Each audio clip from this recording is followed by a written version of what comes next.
नमस्कार dear students, मैं मेरी YouTube channel KRCC by Rakesh sir में आपका हार्दिक स्वागत एवं अभिनंदन करता हूं। आज हम एक महत्वपूर्ण टॉपिक प्रायिकता प्रोबेबिलिटी शुरू करने जा रहे हैं। बहुत ही इम्पोर्टेंट टॉपिक है, तो प्रायिकता को भली भांति समझने का प्रयास करते हैं। तो सबसे पहले देखते हैं प्रायिकता की सामान्य परिभाषाएं और इसके अंतर्गत आने वाली अन्य क्या परिभाषाएं हैं। सभी को विस्तार पूर्वक और गहराई से और डेप्थ में समझने का प्रयास करेंगे। तो सबसे पहले चलते हैं प्रायिकता की सामान्य परिभाषा क्या है। प्रायिकता की सामान्य परिभाषा देखते हैं। तो किसी घटना को बोलते हैं इवेंट के घटित होने का पूर्वानुमान, पहले से अनुमान लगा लेना कि वो घटना घटित होगी या नहीं होगी, होगी तो कितने ये अनुपात में होगी या प्रतिशत में होगी, पूर्वानुमान लगाने की तकनीक प्रायिकता कहलाती है। तो किसी भी घटना की घटित होने की पूर्वानुमान लगाने की तकनीक क्या कहलाती है? प्रायिकता। जैसे मौसम विभाग वाले भी कई बार कहते हैं आज या कल वो आंधी आएगी, बारिश आएगी, उसके बारे में पहले से बता देते हैं, पूर्वानुमान लगा लेते हैं। तो मौसम संबंधी पूर्वानुमान के आधार पर ये कह देते हैं। तो किसी घटना के घटित होने की पूर्वानुमान लगाने की क्या है? तकनीक, पहले से अनुमान लगाने की ये तकनीक प्रायिकता कहलाती है। जैसे हम एक पासे को फेंकते हैं तो उस पर 1 से लेकर 6 तक अंक होते हैं। ऐसे सिक्के पे जहाँ पे भारत का नक्शा है उसको हम क्या बोलते हैं? चित्त या हेड बोलते हैं। और जिस तरफ ये 5 बना हुआ है जैसे इसमें, तो वो पट है या टेल होता है। तो एक सिक्के को उछालने पर चित्त या पट आएगा, उसका पहले से हम पूर्वानुमान लगाने की, यानी चित्त आने की क्या संभावना है, पट आने की क्या संभावना है। इसी प्रकार पासे पर 1 आने की या 2 अंक आने की या सम अंक आने की या विषम अंक आने की क्या संभावना है या क्या प्रायिकता है, इसका पूर्वानुमान लगाने की तकनीक ही क्या कहलाती है? प्रायिकता कहलाती है। तो अब इसके अंतर्गत महत्वपूर्ण परिभाषाएं लेती हैं। बहुत इंपॉर्टेंट डेफिनेशन है, ध्यान से देखना, आपके ये ज्ञान को बढ़ाने वाली है और ये कंपटीशन में आपके लिए बहुत ही सहायक सिद्ध होगी। इसलिए इनको आप गौर से देखने का प्रयास करें और ध्यान से समझें। तो अभिप्रयोग एवं घटना, अभिप्रयोग को बोलते ट्रायल एंड, अभिप्रयोग को बोलते ट्रायल और घटना को बोलते इवेंट। तो अभिप्रयोग एवं घटना क्या हो गया? Trial and event. जैसे सरल शब्दों में हम बता दें आपको इसको, ट्रायल एंड इवेंट को, एक सिक्के को उछालना एक अभिप्रयोग है, ट्रायल है, कोशिश करके देखते हैं हम क्या आता है, चित्त आता है या पट आता है। तो चित्त या पट आना एक घटना है। तो ट्रायल क्या, एक तरह से कोशिश करना हो गया एक तरह से। तो एक सिक्के को उछालना क्या अभिप्रयोग है, परंतु उस पर चित्त या पट आना क्या है? एक घटना है। तो हम इस डेफिनेशन को आराम से समझ सकते हैं। किसी भी संदर्भ का कोई प्रयोग, जैसे सिक्के को उछालना, पासे को फेंकना, या एक थैले में से कोई गेंद निकालना, बहुत सारी गेंद है, तो किसी भी संदर्भ का कोई प्रयोग जिसके कई संभावित परिणामों में से एक परिणाम अवश्य हो, एक अभिप्रयोग कहलाता है। और इसके संभावित परिणाम क्या घटनाएं कहलाती है। जैसे एक सिक्के को उछालने पर 2 है, एक सिक्के को उछालने पर चित्त या पट आ सकता है। तो सिक्के को उछालना एक अभिप्रयोग है, परंतु चित्त या पट आना क्या है? घटना है। तो एक सिक्के को उछालना एक अभिप्रयोग है, ट्रायल है, परंतु उस पर चित्त या पट आना एक घटना है, इवेंट को शो करता है। इसी प्रकार एक पासे को फेंकना या उछालना एक अभिप्रयोग है, ट्रायल है, परंतु उस पर 1 से लेकर 6 तक में से कोई भी एक अंक आना क्या है? घटना है। और पुनः अगला उदाहरण लेते, विद्यार्थी का परीक्षा में बैठना एक अभिप्रयोग है, ट्रायल, कोशिश करके देखता है विद्यार्थी, परंतु उसका पास या फेल होना एक घटना है। पास होने को हम शुभ घटना मानते हैं और फेल होने को हम दुर्घटना मानते हैं, लेकिन होती दोनों घटनाएं हैं। तो यानी विद्यार्थी का परीक्षा में बैठना एक अभिप्रयोग है, ट्रायल है, परंतु पास या फेल होना घटना है। तो ये अभिप्रयोग एवं घटना फर्स्ट डेफिनेशन हो गई। दूसरी महत्वपूर्ण डेफिनेशन लेते हैं, प्रतिदर्श समष्टि व प्रतिदर्श बिंदु। इसको सैंपल स्पेस व सैंपल पॉइंट कहते हैं। क्या कहते हैं? सैंपल स्पेस व सैंपल पॉइंट है। तो किसी अभिप्रयोग के सभी संभावित परिणामों या घटनाओं का समुच्चय उस अभिप्रयोग की प्रतिदर्श समष्टि वह उस समुच्चय का प्रत्येक बिंदु प्रतिदर्श बिंदु कहलाता है।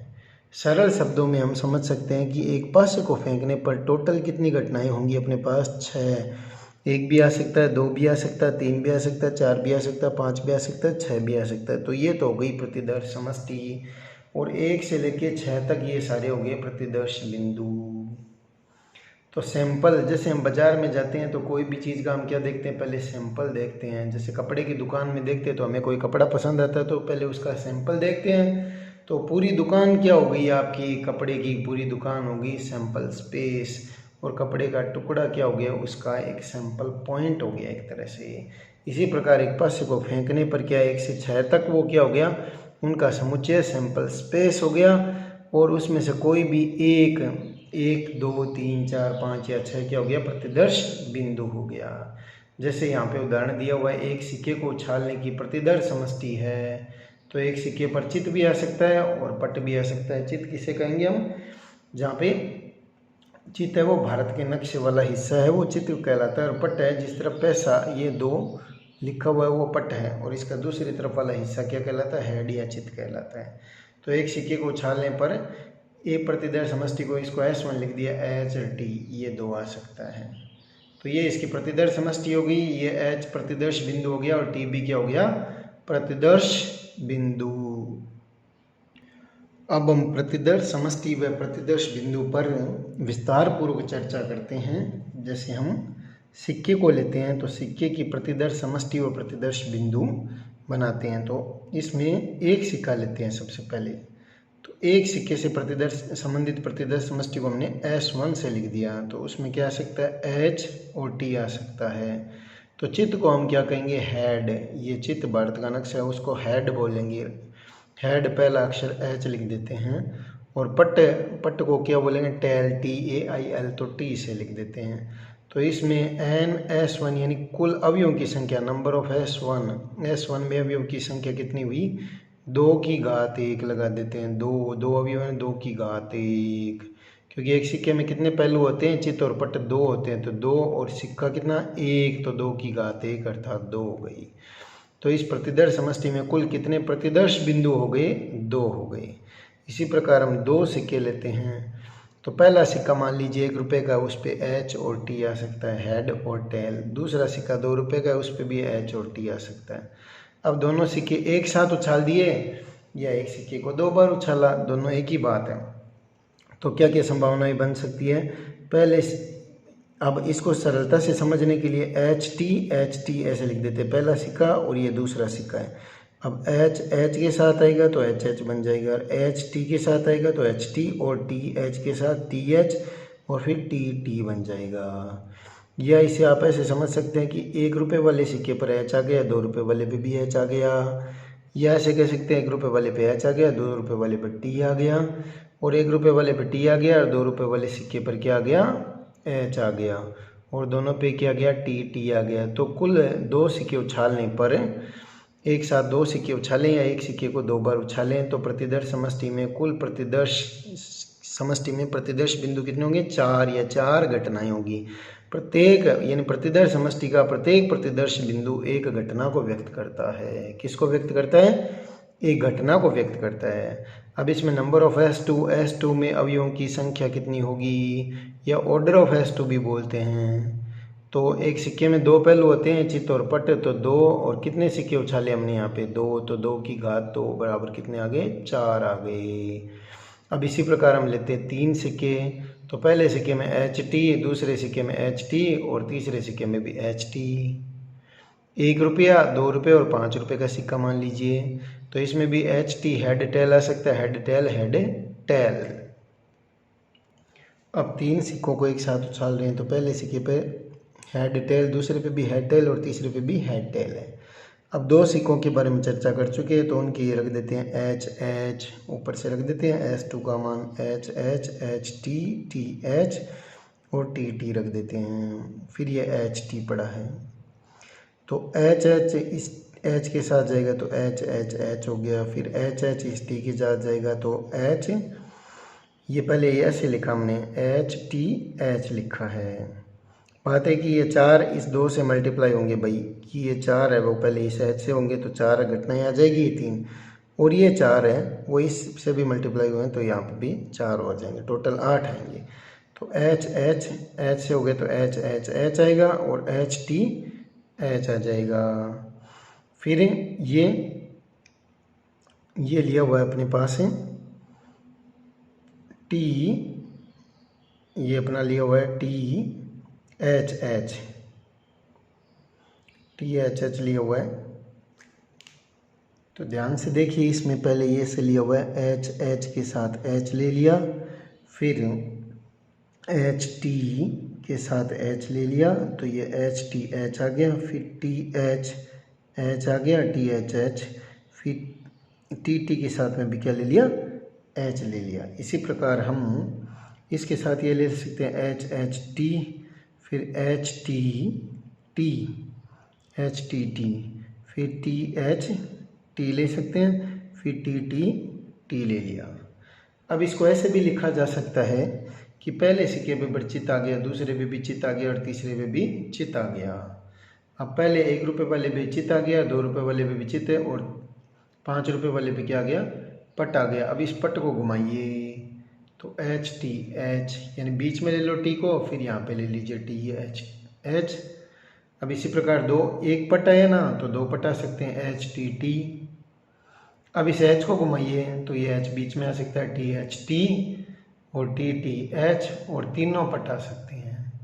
तो टोटल कितनी घटनाएं होंगी, आप इससे भी कर सकते हैं। ये भी आसान तरीका है कि ये चारों इससे मल्टीप्लाई वगैरह, पहले ये इससे और ये इससे और ये इससे, इसी प्रकार ये इससे आ जाएगा, ये इससे और ये इससे और ये इससे, ऐसे आसानी से लिखा जा सकता है। तो इसमें नंबर ऑफ S3 में अवयवों की संख्या कितनी हुई, 2 की घात 3। तो एक सिक्के में 2 पहलू होते, कितने सिक्के उछाले हमने यहाँ पे 3, तो 2 की घात 3 बराबर कितना हो गया 8। इसी प्रकार n सिक्कों को एक साथ उछालने पर प्रतिदर्श समष्टि में कुल 2 की घात n प्रतिदर्श बिंदु होंगे, जहाँ n क्या है, सिक्कों की संख्या है। क्या है, सिक्कों की संख्या है। तो ये सिक्कों से संबंधित प्रतिदर्श समष्टि एवं प्रतिदर्श बिंदु हो गया। अब लेते हैं पासा, तो डाइस बोलते हैं इसको। तो एक पासा लेते हैं तो उससे संबंधित प्रतिदर्श समष्टि को हमने S1 लिख दिया। तो एक पासे को फेंकने पर उस पे अंक क्या आ सकते हैं, 1 भी आ सकता है, 2 भी आ सकता है, 3 4 5 6 तक आ सकते हैं। तो 1 2 3 4 5 6 लिख लिए। तो नंबर ऑफ S1 यानी इस प्रतिदर्श समष्टि में कुल प्रतिदर्श बिंदु कितने हो गए, एक पासे में 6 पहलू होते हैं तो 6 की घात एक पासे की संख्या 1, तो 6 की घात 1 कितना आ गया, 6 आ गया। कितना आ गया, 6। इसी प्रकार 2 पासे फेंकते हैं तो पहले पासे पे 1 2 3 4 5 6 तक आ सकता है, दूसरे पासे पे भी 1 2 3 4 5 6 तक आ सकता है। तो पहले पासे पे 1 आ गया तो दूसरे पे 1 आ गया, तो 1 1, फिर 1 2, पहले पासे पे 1 दूसरे पे 2 आ गया। अब पहले पे 1 और दूसरे पे 3, तो इसको लिखा जा सकता है 1 3। इसी प्रकार 1 4 1 5 1 6, तो इसे के लिए यहाँ पे 6 विद्यमान है, 6 तक घटनाएं विद्यमान है। इसी प्रकार 2 1 2 2 2 2 लिख सकते हैं, 2 3 लिख सकते हैं, और 2 4 लिख सकते हैं, और 2 5 और 2 6। इसी प्रकार 3 1 से लेके 3 6 तक, और 4 1 से लेके 4 6 तक, और 5 1 5 2 5 चलते चलते 5 6 तक। इसी प्रकार 6 1 से लेके 6 6 तक, अर्थात 2 पासों को फेंकने पर प्रतिदर्श समष्टि, जिसको हम S2 बोल रहे हैं, कुल प्रतिदर्श बिंदु कितने होंगे, 36। कितने होंगे, 36, क्योंकि एक के लिए 6 विद्यमान है तो 6 के लिए 6 अर्थात 36 हो गए। पहले पासे पे 1 आ जाए, जैसे ये वाइट वाला पासा है, इस पर 1 आ जाए तो दूसरे पासे पर 1 से लेके 6 तक अंक आ सकते हैं। इस पे 2 आए तो इस पे 1 से लेके 6 तक अंक आ सकते हैं। इस पे 3 आए तो इस पे 1 से 6 तक आ सकते हैं 3 के लिए, 4 के लिए भी 1 से 6 तक, 5 के लिए भी 1 से 6 तक, और 6 से लिए भी 1 से 6 तक। तो अतः 2 पासों को फेंकने पर प्रतिदर्श समष्टि में कुल प्रतिदर्श बिंदु कितने होंगे, 6 की घात 2, क्योंकि एक पासे में कितने पहलू होते हैं, 6, और एक में 6 होते हैं, 2 पासे फेंकिए तो 6 की घात 2 अर्थात 36 आ गई घटनाएं। तो नंबर ऑफ S2 या ऑर्डर यानी अवयवों की संख्या ना, order of S to B कह सकते हैं। 6 की घात 2 बराबर 36 हो गई। इसी प्रकार n पासों को एक साथ उछालने पर कुल प्रतिदर्श बिंदु कितने होंगे? 6 की घात n, जहाँ n क्या है? पासों की संख्या। क्या है? पासों की संख्या। अब पासों से रिलेटेड जितने भी प्रश्न है या दो पासों से रिलेटेड संपूर्ण प्रायिकता जितनी भी है उसका हमने एक अलग से वीडियो बनाया है और डिस्क्रिप्शन बॉक्स में उसका लिंक दे दिया गया हो, तो उसको भी आप डिटेल से देख सकते हैं ताकि आपको उसका रिवीजन हो जाए और इसका ज्ञान आपके दिमाग में स्थायी हो जाए। इसी प्रकार हम ताश अर्थात प्लेइंग कार्ड्स, ताश की गड्डी, उसकी प्रतिदर्श समष्टि और प्रतिदर्श बिंदु पर भी चर्चा कर लेते हैं। तो एक सामान्य ताश की गड्डी में कुल कितने पत्ते होते हैं? 52 पत्ते होते हैं। और अपने 4 प्रकार के पत्ते होते हैं। कुल कितने प्रकार के होते हैं? 4 प्रकार के होते हैं। ईंट के 13 पत्ते होते हैं, अपने को पता है। और लाल पान के भी कितने होते हैं? 13 पत्ते हैं। ईंट का रंग लाल होता है और लाल पान का रंग भी लाल होता है पान का। तो ये 13 13 26 है वो पत्ते लाल रंग के होते हैं। किस रंग के होते हैं? लाल रंग के होते हैं। और तीसरे प्रकार के पत्ते हुक्कम के होते हैं। वो कितने होते हैं? 13। और चिड़िया है उसके भी 13 होते हैं। तो ये दोनों काले रंग के होते हैं, हुक्कम और चिड़िया।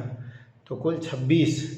तो काले लाल, तो 1 नंबर पे लाल लिखा हुआ है, 2 नंबर पे काले लिखे हुए हैं। और लाल 2 प्रकार के हो गए और काले भी 2 प्रकार के हो गए। तो टोटल कितने हो गए? लाल 26 हो गए और काले भी 26 हो गए। 4 प्रकार के पत्ते होते हैं लेकिन कलर 2 ही होते हैं, लाल और काला। अब आपको कलर कई खेलते हैं ना, तो उस समय वो बोल देते हैं कि कलर लाल पान चिड़िया हुक्कम ईंट, लेकिन मैथमेटिकल लैंग्वेज में कलर 2 ही कहे जाते हैं, लाल और काला। ये ध्यान रखना आपको। तो लाल कलर के पत्ते 26 हुए, काले कलर के कितने हुए? 26। कुल कितने हो गए? 52। एक दरबारी पत्ते कहा जाता है, दरबारी पत्ते। तो दरबारी पत्ते कितने होते हैं? 12 होते हैं। बेगम, बादशाह और गुलाम। तो बेगम 4 होती है, बादशाह 4 होते हैं और गुलाम भी क्या होते हैं? 4 होते हैं। टोटल 12 पत्ते ये दरबारी पत्ते कहलाते हैं। और इन्हें भी तस्वीर वाले पत्ते या फेस कार्ड भी बोलते हैं। तस्वीर यानी इनकी फ़ोटो बनी होती है। बेगम की भी फ़ोटो बनी होती है, आपको पता है। बादशाह की भी फ़ोटो होती है और गुलाम, गुल्ला बोलते हैं उसको। बेगम, बादशाह, गुलाम की भी तीनों की फ़ोटो होती है। तो ये तस्वीर वाले पत्ते कुल कितने होते हैं? 12। तो इसकी भी आपको जानकारी रखनी है क्योंकि इससे संबंधित भी प्रश्न आएंगे अपने पास। तो ये प्लेइंग कार्ड्स के बारे में भी थोड़ा सा आपको नॉलेज होना चाहिए और इन्हें देख लें ज्ञान के लिए आपको कि ये पत्ते इस प्रकार के होते हैं क्या, इनका आपको नॉलेज कर लेना चाहिए। आगे चलते हैं। तो 3 परिभाषाएं हो गई अपनी। अभी प्रयोग एवं घटना, प्रतिदर्श समष्टि एवं प्रतिदर्श बिंदु। तो अब चलते हैं हम तीसरी डेफिनेशन की ओर। कुल निशेष स्थितियां या कुल घटनाएं बोलते हैं इसे। टोटल एग्जॉस्टिव इवेंट्स और टोटल इवेंट्स कहा जाता है।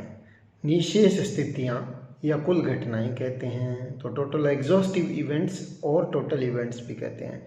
तो किसी अभिप्रयोग के समस्त संभावित परिणाम उस अभिप्रयोग की निशेष स्थितियां या कुल घटनाएं कहलाती है। जैसे एक सिक्के को उछालने पर चितिया पट आ सकता है, तो 2 निशेष स्थितियां बनी या कुल घटनाएं कितनी हुई? 2 हुई।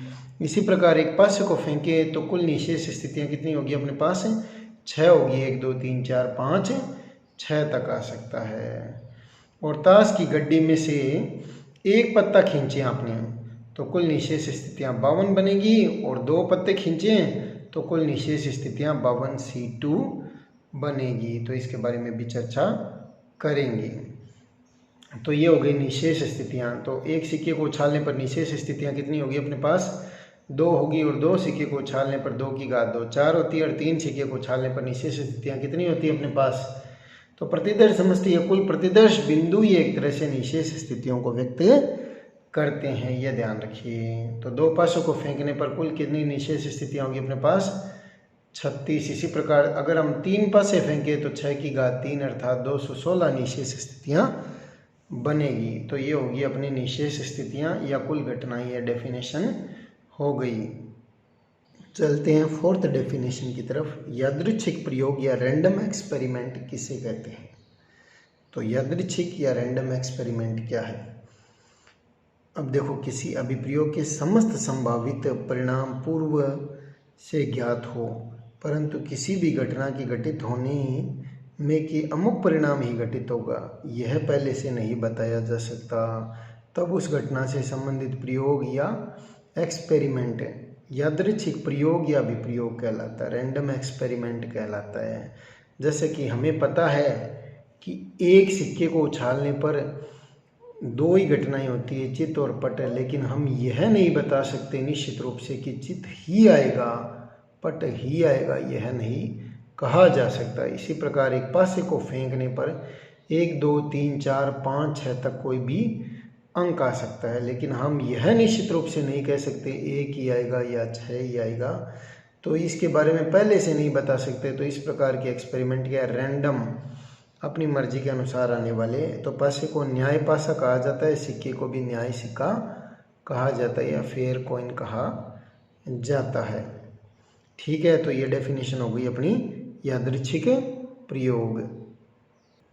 प्रायिकता को गहराई से जानने के लिए इन डेफिनेशन को जानना समझना अत्यंत आवश्यक है। तो ये भी अपने विषय वस्तु का एक महत्वपूर्ण भाग है, ध्यान से देखना आपको इसको। तो अब अगली डेफिनेशन लेते हैं, डेफिनेशन नंबर 5, अनुकूल घटनाएं, फेवरेबल इवेंट। अनुकूल घटनाएं क्या है? तो किसी अभिप्रयोग में विशेष घटना के घटित होने की सभी स्थितियां अनुकूल घटनाएं कहलाती है। तो किसी अभिप्रयोग में विशेष घटना के घटित होने की सभी स्थितियां क्या कहलाती है? अनुकूल घटनाएं कहलाती है। जैसे एक सिक्के को उछालने पर चित्त आने की अनुकूल स्थिति क्या है? H, एक ही है, क्योंकि एक सिक्के को उछालने पर कुल निश्चित स्थितियां अपने पास 2 होती है, H और T, लेकिन चित्त आने का अनुकूल अवसर तो कि चित्त आ जाए, ये एक ही है। इसी प्रकार एक पासे को फेंकने पर सम संख्या आने की अनुकूल स्थिति, पासे पर कुल कितनी निश्चित स्थितियाँ होती है? 1 2 3 4 5 6, लेकिन सम के अनुकूल अंक क्या है? 2 4 6 ही है, तो ये अनुकूल स्थितियाँ हो गई। और ताश की गड्डी में से 2 पत्ते खींचने पर बादशाह आने की अनुकूल स्थिति ये 4 C2 होती है। 4 C2, इसको कैसे लिखते हैं थोड़ा सा ध्यान से देखना। 4 को 2 स्टेप तक नीचे लेते हैं 4 से शुरू करते हुए, तो ऊपर तो 4 और 3 लिख देते हैं, 4 C2 का मतलब, और नीचे 1 × 2 लिख देते हैं, तो 12 में 2 का भाग दे देते हैं तो 6 आ जाता है। तो ताश की गड्डी में से 2 पत्ते खींचने पर बादशाह आने की अनुकूल स्थिति, यानी कुल कितने बादशाह होते हैं अपने पास? 4 बादशाह होते हैं, 4 बादशाह होते हैं। 4 बादशाह कौन कौन से होते हैं? हुक्म का बादशाह होता है, चिड़िया का होता है, ईंट का होता है और पान का होता है। तो चिड़िया के बादशाह के साथ हुक्म का बादशाह जाए, चिड़िया के बादशाह के साथ ईंट का बादशाह जाए, चिड़िया के बादशाह के साथ पान का बादशाह जाए। इसी प्रकार आगे करते हुए 6 स्थितियाँ अपने बनाई जा सकती है। तो ये ताश की गड्डी में से 2 पत्ते खींचने पर बादशाह आने की अनुकूल स्थिति कितनी होगी? 4 C2 अर्थात 6 है। इनके बारे में विस्तृत रूप से हम चर्चा करेंगे। अगली परिभाषा लेते हैं, सांप्रायिक घटनाएं, इक्वली लाइकली इवेंट्स बोलते हैं इनको। क्या बोलते हैं? Equally likely events. जब किसी अभिप्रयोग के विभिन्न परिणामों के घटित होने की संभावना या प्रायिकता समान हो, संभावना एक तरह से प्रायिकता ही है, समान हो, तब वे सांप्रायिक घटनाएं कहलाती है। यानी सांप्रायिक, जिनके घटित होने की संभावनाएं समान हो, एक जैसी हो। जैसे एक सिक्के को उछालने पर चित्त व पट आना सांप्रायिक घटनाएं हैं, चित्त भी आ सकता है, पट भी आ सकता है, बराबर बराबर संभावनाएं हैं। और प्रायिकता के अकॉर्डिंग 1/2 हो जाती है। और एक पासे को फेंकने पर 1 से 6 तक में से कोई भी एक अंक आने की घटना सांप्रायिक है। तो 1 से 6 में 1 आने की, 2 आने की, 3 आने की, 4 आने की, सबके समान अवसर है ना, तो ये सांप्रायिक घटना कहलाती है। और ताश की गड्डी में से कोई भी एक पत्ता निकालने की घटना क्या है? सांप्रायिक घटना कहलाती है, इक्वली लाइकली इवेंट्स। अब 7 नंबर महत्वपूर्ण डेफिनेशन की तरफ चलते हैं, परस्पर अपवर्जी घटनाएं या असंयुक्त घटनाएं, म्यूचुअली एक्सक्लूसिव और डिसजॉइंट इवेंट्स बोलते हैं। डिसजॉइंट, इनके बीच में कोई कनेक्टिविटी नहीं होती। तो 2 या 2 से अधिक घटनाएं परस्पर अपवर्जी कहलाती है। 2 या 2 से अधिक घटनाएं परस्पर अपवर्जी कहलाती है। यदि एक घटना घटित हो तब दूसरी घटना घटित न हो। यानी एक घटना घटित हो तब दूसरी घटित न हो। अर्थात एक सिक्के को उछालने पर चित आ जाए तो पट आ सकता है क्या? पट आ जाए तब चित आ सकता है क्या? तो ये दोनों परस्पर अपोरजी हुई कि नहीं हुई? और एक पासे को फेंकने पर एक आ जाए तो एक के अलावा अन्य कोई अंक आ सकता है क्या? दो आ जाए तो दो के अलावा अन्य कोई अंक आ सकता है क्या? या सम अंक आ जाए तो विषम अंक आ सकता है क्या? नहीं आ सकता। तो ये परस्पर अपोरजी घटनाएं हुई। अतः घटना ए तथा बी परस्पर अपोरजी कहलाती है यदि इन दोनों का इंटरसेक्शन अर्थात कॉमन पोर्शन क्या हो फाई रिक्त एम्पटी बोलते हैं इसको कुछ नहीं, यानी इन दोनों में कॉमन उभयनिष्ठ एक जैसा कुछ नहीं है। जैसे एक उदाहरण दिया हुआ, एक पासे को फेंकने पर सम तथा विषम अंक आने की घटनाएं परस्पर अपोरजी है। क्या है? परस्पर, क्योंकि सम अंक आने की घटना को अगर हम ई से लिखें E1 2 4 6 है तो सम अंक की 2 4 6 होगी और विषम की ओड 1 3 5। तो इनमें कुछ भी एक जैसा है क्या? उभयनिष्ठ है क्या? एक समान अंक है क्या दोनों घटनाओं में? तो ई इंटरसेक्शन कॉमन बोलते हैं इसको, उभयनिष्ठ है। फाई है, एम्पटी है, कुछ है नहीं है। अर्थात ये दोनों असंयुक्त या डिसजॉइंट है, कोई भी जॉइंट इनके बीच में नहीं है, कनेक्टिविटी नहीं है। तो ये परस्पर अपोरजी बहुत ही महत्वपूर्ण डेफिनेशन है, परस्पर अपोरजी घटनाएं कहलाती है। अगली डेफिनेशन लेते हैं, स्वतंत्र घटनाएं, इंडिपेंडेंट इवेंट। इंडिपेंडेंट इवेंट्स लिख सकते हैं। तो दो या दो से अधिक घटनाएं स्वतंत्र कहलाती है। यदि एक घटना के घटित हो तब दूसरी घटना भी घटित हो सकती है।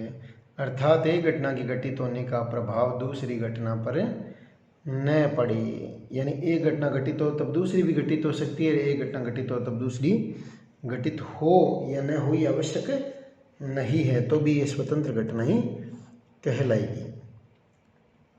जैसे समझते हैं इसको, तो एक पासे और एक सिक्के को उछालें तो सिक्के पर चित्त या पट आना, पासे पर कोई भी अंक आने की, यानी पासे पर कोई भी अंक आने की घटना स्वतंत्र घटनाएं है। यानी सिक्के पर चित्त या पट आ सकता है और पासे पर कोई भी अंक आना। क्या सिक्के पर चित्त या पट आना पासे पर कोई भी अंक आने को बाधित करता है क्या? और पासे पर कोई भी अंक आना सिक्के पर चित्त या पट आने को बाधित करता है क्या? नहीं करता। इनका एक दूसरे से कोई लेना देना नहीं है, इसलिए स्वतंत्र घटनाएं हैं। अब दो विद्यार्थी परीक्षा में बैठते हैं, ये दो विद्यार्थियों को परीक्षा में बैठना ये स्वतंत्र घटना है, क्योंकि एक विद्यार्थी परीक्षा में पास या फेल होता है वो दूसरे विद्यार्थी के पास या फेल होने पर निर्भर नहीं करता। एक विद्यार्थी का परीक्षा में पास या फेल होना अन्य पर निर्भर नहीं करता। यानी पहला पास होगा तो ये आवश्यक नहीं है कि दूसरा फेल होगा, दूसरा भी पास हो सकता है। तो ये दोनों घटनाएं क्या होगी? स्वतंत्र घटनाएं हैं, इंडिपेंडेंट इवेंट्स बोलते हैं। आपको भली भांति समझ में आ गई होगी। अगली डेफिनेशन की तरफ चलते हैं। अगली डेफिनेशन 9 नंबर, आश्रित घटनाएं, डिपेंडेंट इवेंट्स।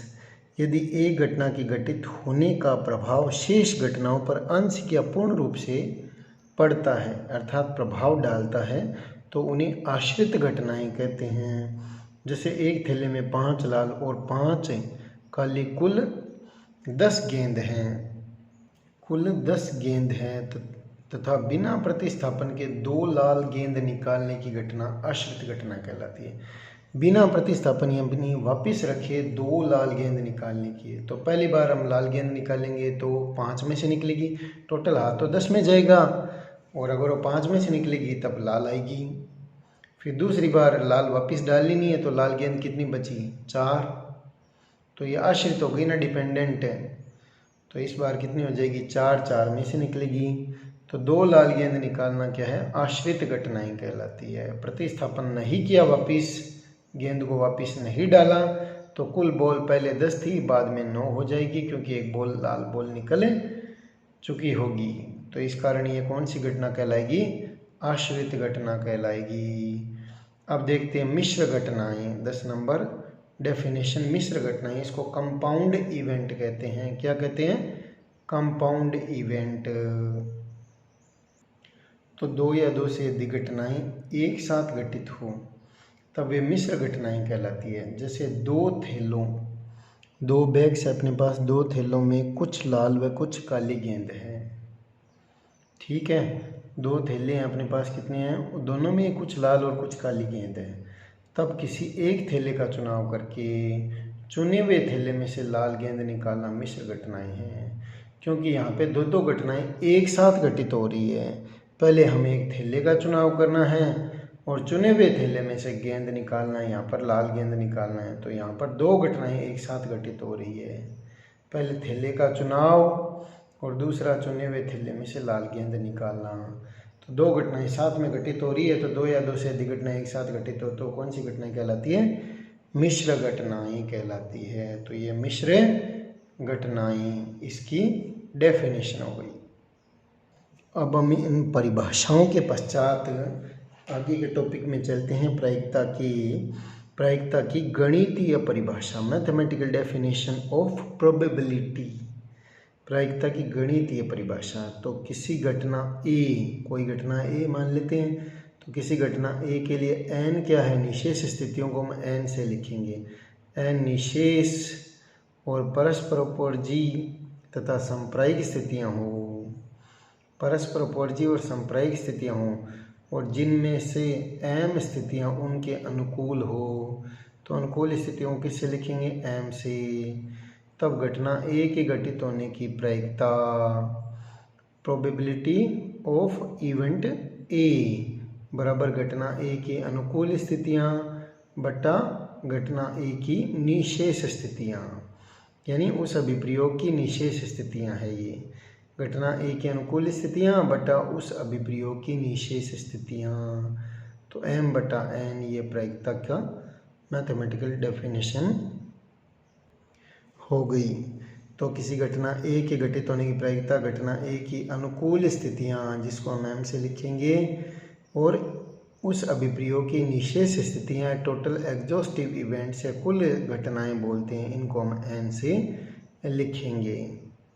इस परिभाषा को समझने के लिए हम एक उदाहरण लेते हैं, एग्जाम्पल लेते हैं। जैसे एक पासे को फेंकने पर 3 क्वेश्चन यहाँ पे पूछ लिए साथ में, सम अंक, विषम अंक तथा अभाज्य अंक आने की प्रायिकता ज्ञात कीजिए। एक पासे को फेंकने पर सम अंक, विषम अंक तथा अभाज्य अंक आने की प्रायिकता ज्ञात कीजिए। तो चूंकि हम जानते हैं एक पासे को फेंकने पर संबंधित प्रतिदर्श समष्टि क्या होगी, एस से लिख देते हैं। तो एस में कितने पॉइंट होंगे? 1 2 3 4 5 6 आ सकते हैं एक पासे को फेंकने पर। ये 6 घटनाएं घटित हो सकती है। तो प्रतिदर्श समष्टि में कुल प्रतिदर्श बिंदु कितने होंगे? 6। तो n = 6। अब पासे को फेंकने पर सम अंक आने के अनुकूल अवसर, उनको हम एम से लिखेंगे। तो कितने हुए? 2 4 6। तो कितने हुए? 3। कितने हुए? 3। तो प्रोबेबिलिटी ऑफ सम अंक, इवन डिजिट की प्रोबेबिलिटी ऑफ इवन डिजिट या सम अंक, तो m बटा n। अनुकूल अवसर कितने हुए अपने पास? 3। 3 बटा 6 1 बटा 2 आ गई।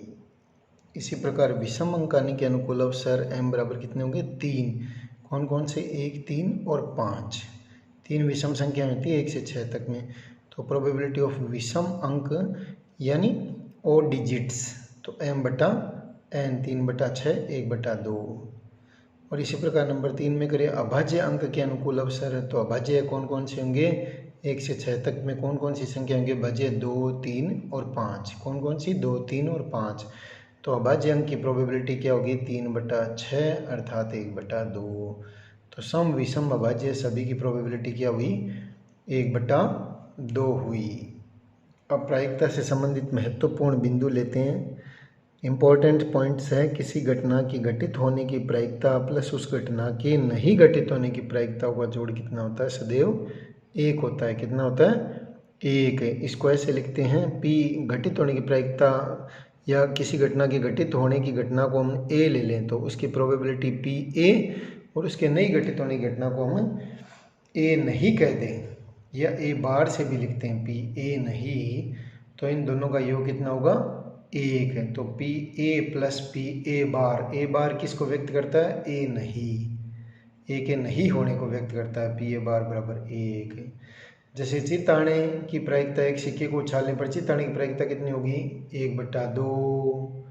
और चित्त नहीं आने की प्रायिकता कितनी होगी? अर्थात पट्ट आना, 1 बटा 2। तो इन दोनों का जोड़ कितना होगा? 1। तो चित्त आना प्लस चित्त नहीं आना, तो चित्त बार H बार आ जाएगा, बराबर कितनी होगी? एक तो किसी घटना घटित होने की प्लस उसके नहीं घटित होने की प्रायिकता का जोड़ कितना होगा, एक इम्पॉर्टेंट पॉइंट है। दूसरा पॉइंट, किसी अभिप्रयोग की समस्त घटनाओं की प्रायिकताओं का योग कितना होता है, एक होता है। जैसे एक पासे को फेंकने पर 1 2 3 4 5 6 तक अंक आते हैं अपने पास, तो प्रत्येक अंक की प्रायिकताओं या इससे संबंधित समस्त घटनाओं यानी 1 के घटित होना, 2 के घटित होना, 3 के घटित होना, ऐसे चलते चलते 6 के घटित होने की प्रायिकताओं का जोड़ है। तो सभी का जोड़ कितना होगा, एक। जैसे एक आने की घटना को E1 लिखें तो P1 की प्रायिकता अब 6 में से 1 आ रहा है तो 1/6। अब 2 भी तो एक अंक है तो 2 की कितनी होगी, 1/6। 3 क्या है, 3 भी तो 1 से 6 तक में एक ही बार है तो 1/6 होगी इसकी भी। और E4 4 आने की प्रायिकता भी 1/6, 5 आने की भी 1/6 और 6 आने की भी 1/6। तो किसी भी प्रयोग की समस्त घटनाओं की प्रायिकताओं का योग क्या होता है, 1 होता है। तो यहाँ पे 6/6 1 आ जाएगा। असंभव घटना की प्रायिकता, तो जिसके अनुकूल अवसर कुछ है ही नहीं, 0, तभी तो वो असंभव होगी। तो कुल निशेष स्थितियाँ, तो 0 कुल निशेष स्थितियाँ तो 0, तो ये मिनिमम प्रोबेबिलिटी हो गई 0। निश्चित घटना की प्रायिकता अर्थात हर अवसर उसके अनुकूल अवसर है। हर अवसर क्या है, अनुकूल अवसर। वह घटना निश्चित रूप से घटित होगी सभी परिस्थितियों में, तो n/n 1। तो ये प्रायिकता का क्या हो गया, अधिकतम मान। तो प्रायिकता का न्यूनतम संख्यात्मक मान 0 एवं अधिकतम संख्यात्मक मान 1 होता है। अर्थात किसी भी घटना E की प्रायिकता 0 व उससे बड़ी तथा 1 व उससे छोटी होती है तथा अर्थात IE कह देते हैं, किसी घटना E की प्रायिकता > 0 और < 1 होती है। अर्थात प्रायिकता में जो भी आंसर आपको प्राप्त होगा वह 0 हो सकता है, 1 हो सकता है और 0 से 1 के बीच में हो सकता है। नेगेटिव प्रोबेबिलिटी नहीं होगी और 1 से बड़ी भी नहीं होगी। इस बात को आपको ध्यान देना है। तो आज के वीडियो में इतना ही। यह वीडियो आपको कैसे लगा प्लीज़ कमेंट कीजिए, लाइक कीजिए एवं शेयर कीजिए और हमारे चैनल को सब्सक्राइब करना न भूलें। टिल देन, जय श्री राम। आपका दिन मंगलमय हो।